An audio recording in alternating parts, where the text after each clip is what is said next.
if you had to pick anyone that you wish you could have seen in the UFC from pro wrestling in the past, who would it be?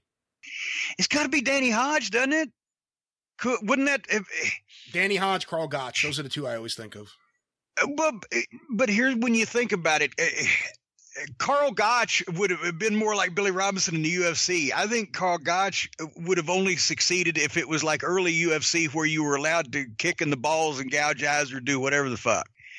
Carl Gotch was a high-quality amateur, but when you talk about a guy that was as dominant as Hodge in something, I just – how in the world could – not only – he was more dominant than Brock Lesnar as an amateur collegiate wrestler, for heaven's sake, and achieved higher fucking fame, right or wrong. Right or wrong, yeah.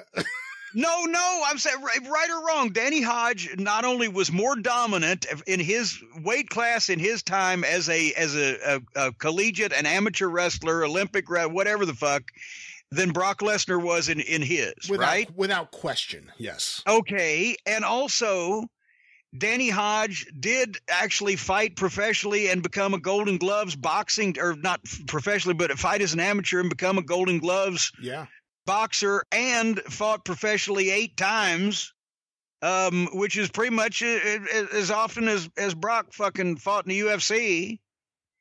Although he didn't come out as well in the boxing, but still he's a Golden Gloves champion.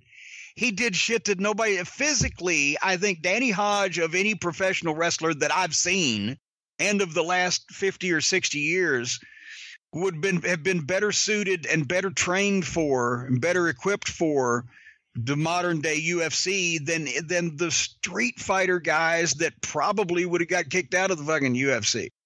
Before we close, I'm going to tell you a real quick Carl Gotch story I just heard from Jerry Gray on the Super Podcast that I loved. Carl Gotch was really tight with the Malenkos. You know, he trained Jody Simon, Joe Malenko, and he was really close friends with the great Malenko. So when they ran opposition to Florida, and it got to the point where they were issuing challenges on TV, remember the big one, you know, Florida had to tuck their tail between their legs and not respond to this because they couldn't, was they said, the great Malenko will challenge Dusty Rhodes, and Joe and Dean, who were pretty young at that time, will challenge Mike and Eddie. You know, winner take all, whatever. And Florida didn't respond, but Carl Gotch showed up at the television taping in Florida and walked in, and no one said anything to him. And he just stood there, and no one was going to ask him to leave. And it was like an intimidation thing. And Jerry said Carl Gotch went upstairs to the office, and Eddie disappeared, and Duke disappeared, and Matsuda disappeared. He said the only one sitting there was Kevin Sullivan, and he just went, "Hi, Carl." You know, everyone else ran away from Carl Gotch just showing up. So even at that point, in the early 80s, Carl Gotch was still the biggest badass.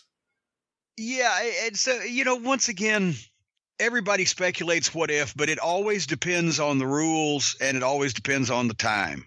And it always depends on the people. But there can be what was the old saying? Ask the Tennessee Stud. What was the old saying? There ain't a man that can't be rode and a horse that can't be throwed, or vice versa, or something like that.